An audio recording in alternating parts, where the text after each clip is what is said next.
अस्सलाम वालेकुम, मैं महर फराजन और आप देख रहे हैं मेरा यूट्यूब चैनल डीप साइड। नाज़रीन सामाइन, जैसा कि आप जानते हैं कि पाकिस्तान को कई दहाइयों से दहशत गर्दी का ख़तरा है और इस दहशत गर्दी में हमारे दुश्मन ममालिक शामिल हैं। इंडियन स्पाई एजेंसी रा जो पाकिस्तान में मुख्तलिफ लोगों को भेज कर दहशत गर्द कार्रवाइयाँ करवाती है, अब उनको अफरादी क़ुव्वत TTP की तरफ से मुहैया है और बलोचिस्तान से अलहदगी पसंद बलोच भी उनके साथ राब्ते में है और उनके ट्रेनिंग सेंटर इंडिया में मौजूद है।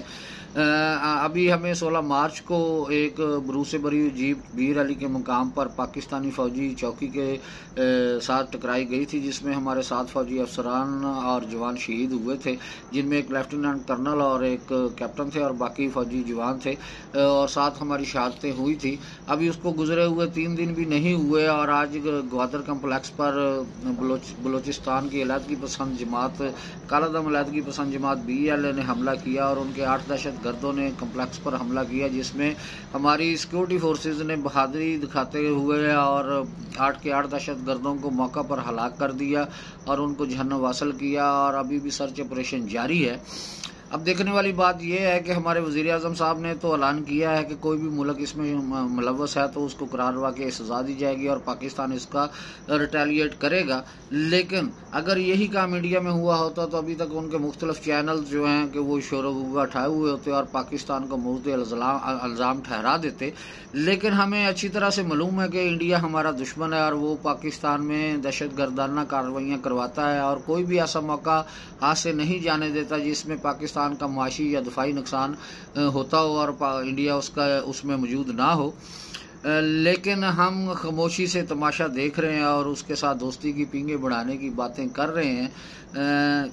और बेशक हम इस वक्त माशी तौर पर कमज़ोर हैं, लेकिन अमानी ताकत तो हम में मौजूद है और हम इसका मुकाबला कर सकते हैं और हमें चाहिए कि पाकिस्तानी अवाम यूनिटी दिखाए, लेकिन काश कि हम यूनिटी दिखा सकें। हम तो अपने मसाइल में ही गिरे हुए। आज अदालत में सहाफ़ियों से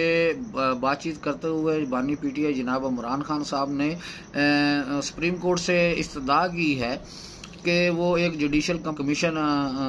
बनाएं जिसमें कि धांधली पर वो तहकीकात करें और उन्होंने फरमाया कि IMF को भी हमने ख़त लिखा था जिसमें हमने कहा था कि जब तक पाकिस्तान में सियासी इस्तेहकाम नहीं आ जाता तब तक पाकिस्तान को कर्ज जारी ना किया जाए, लेकिन IMF ने उनकी बात नहीं मानी और कर्ज जारी कर दिया।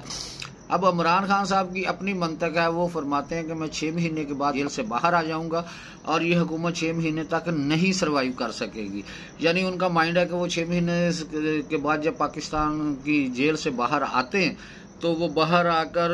वही पुरानी रवश इख्तियार करेंगे या कि शायद उनको अपनी गलतियों से वो सीख सकें और पाकिस्तान को आगे लेके जाने की पूरी कोशिश करें और सियासी जमातों से मिल बैठकर पाकिस्तान को चलाने की बात करें। मेरा नहीं ख्याल कि ये काम हो सके, क्योंकि खान साहब की अपनी मंतक है और खान साहब ने जो IMF के सामने एहतजाज हुआ था उसको भी दुरुस्त करार दिया था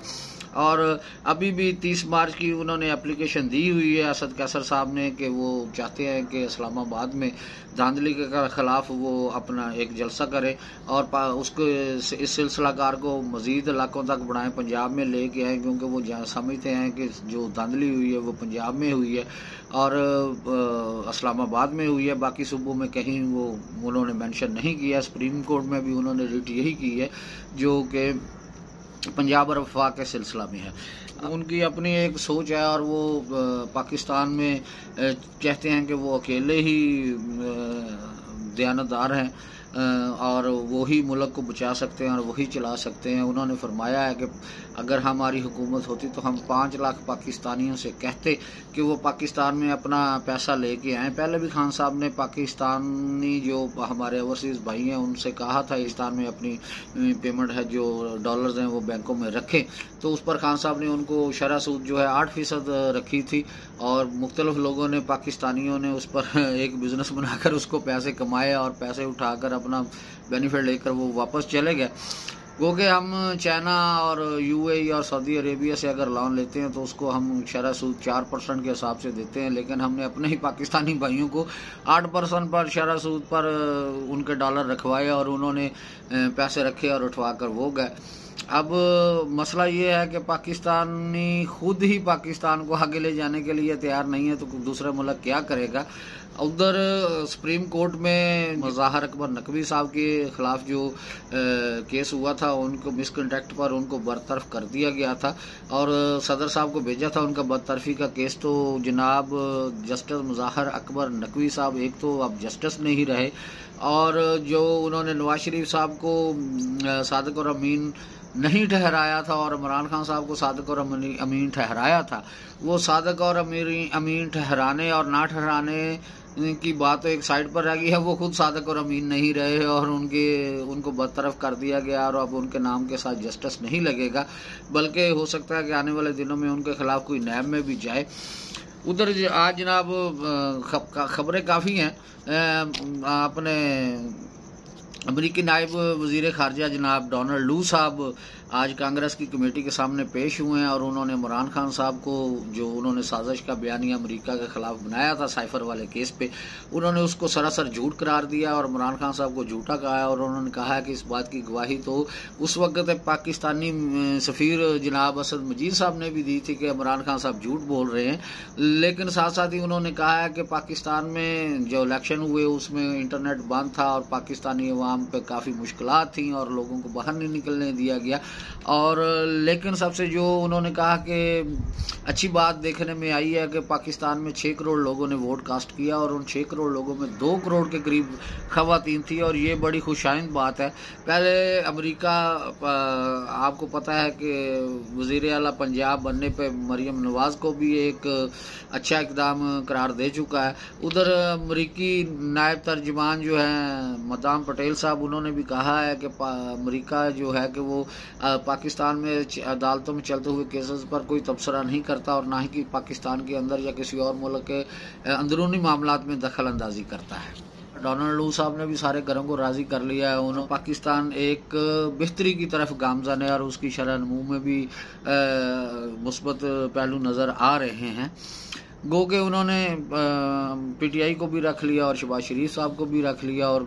शहबाज शरीफ साहब ये समझते होंगे कि हमारी तरफ तो कोई नहीं, डोनाल्ड लू ने ऐसी कोई बात की। और अमेरिका जो है कि वो अपनी तो सच्चा है कि उसने पहले भी कहा था कि इमरान खान साहब जो कह रहे हैं वो गलत कह रहे हैं और ये इमरान खान को वो आज से नहीं कह रहे, ये जब से इमरान खान साहब ने फरमाया है कि अमरीकी साजिश हुई है तब से वो कह रहे हैं कि हम ना तो हमने ये साजिश की है और ना हम इसमें मुलव्वस है और ना हम किसी मुल्क के अंदरूनी मामलात में दखल अंदाजी करते हैं। ये बात तो पुरानी थी, लेकिन आज के लिहाज से उन्होंने कोई आज जो उनकी मीटिंग हुई है जो कांग्रेस के सामने वो पेश हुए, उसमें आज उन्होंने पीटीआई पे कोई ऐसा इल्ज़ाम नहीं लगाया कि जो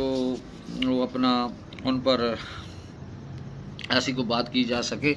उधर अदालत ने आज इमरान खान साहब को 2 केसेस में मज़ीद बरी कर दिया और 5 मुलज़मान को ज़मानत पर रहा कर दिया है और फरमाया है जनाब जमाल मंदोखेल साहब ने कि जो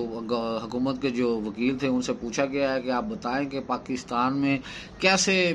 पीटीआई के लोगों ने दहशत गर्दी की है और कैसे ये किया, क्या इनके पास असला था या कैसे आपने इनके ऊपर गद्दारी के मुकदमात बनाया। तो उन्होंने हुकूमत के वकील ने कहा है कि जनाब इसमें एक हेड कांस्टेबल ने जो उस्मान पार्क में उस वक्त मौजूद थे, उन्होंने इमरान खान साहब को कहते सुना कि वो खान साहब कह रहे थे उनसे कि आप लोग जब मुझे गिरफ्तार करेंगे तो आप रिटेलिएट करेंगे और आप पाकिस्तानी फ़ौज के मराकज़ पर जाएंगे और जाके हमला करेंगे, और उन्होंने उसको कहते हुए सुना है। तो जब अदालत ने उनसे कोई सबूत मांगे तो उन्होंने कहा कि सबूत हमारे पास इस चीज़ का कोई नहीं है। तो गोह आने वाले दिनों में इमरान खान साहब को मज़ीद रिलीफ मिलता हुआ नज़र आ रहा है। इमरान खान साहब ने खुद फरमाया कि 6 माह के बाद वो पाकिस्तान की जेल में नहीं होंगे, वो बाहर आ जाएंगे और बाहर ये हुकूमत भी नहीं होगी। तो देखते हैं आने वाले दिन, जैसे रोज़ ही हमारा माहौल गर्म होता है, आने वाले दिन कैसे होते हैं, अल्लाह बेहतर करेगा। अस्सलाम वालेकुम।